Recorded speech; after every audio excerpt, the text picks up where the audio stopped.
Здравствениот дом од Кочани ги покрива трите општини – Кочани, Зрновци, Чешиново, Облешево. За проектот Рурален доктор работат само 2 тима, кои се составени од веќе вработени лекари и медицински сестри. Пред неколку месеци, кога почна да се реализира проектот, директорот на Здравствениот дом Иван Спанчевски истакна дека чекаат одобрување од Министерството за здравство за вработување на 2 или 3 тима, а потребни се дури 4 тима составени од лекар, сестра и возач, за да може добро да функционира проектот. Во недостиг на лекари, прегледите како дел од проектот ги врши директорот на Здравствениот дом доктор Иван Спанчевски и доктор Луиза Илиевска, специјалист по училишна медицина.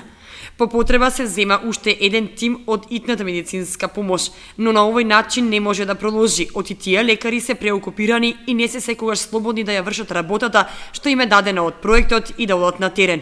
Во Здравствен дом Кочани за сега има 2 тима кои што редовно, барем се трудиме секој ден да ги посетуваме однапред определените места, значи тоа се 2 тима со од лекар и сестра и возач со одредена маршрута, така слободно да се изразам, значи точно ни се одредени селата и поделени, кај што секојдневно барем се трудиме да ги поминеме.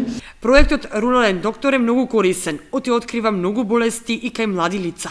Не се до толку рурални, колку што луѓето се занемарени во однос на здравието, значи занемарени, за нив лично мислам занемарени, значи си ги занемаруваат здравствените проблеми.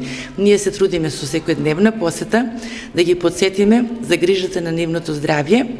Значи, во одредени места има и пунктови кај што престојуваме по неколку сати.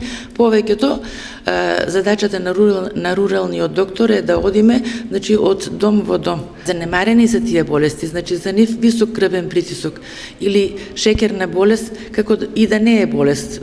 Значи за нив 190 или 200 притисок е нормална работа. Има и одредено откриени нови пациенти со некои заболувања за кои што самите не знаеле. Акцијата ќе се надогради со тоа што руралниот доктор, кога ќе биде вработен, ќе добие факсимил од Фондот за здравство и ќе може на лице место да им препишува рецепти на граѓаните, како и упат за рентген и други исследувања, но и издавање на боледување. Проектот овозможува сериозно подигнување на квалитетот на здравството од една страна и позитивно влијае врз превенцијата на болестите од друга страна.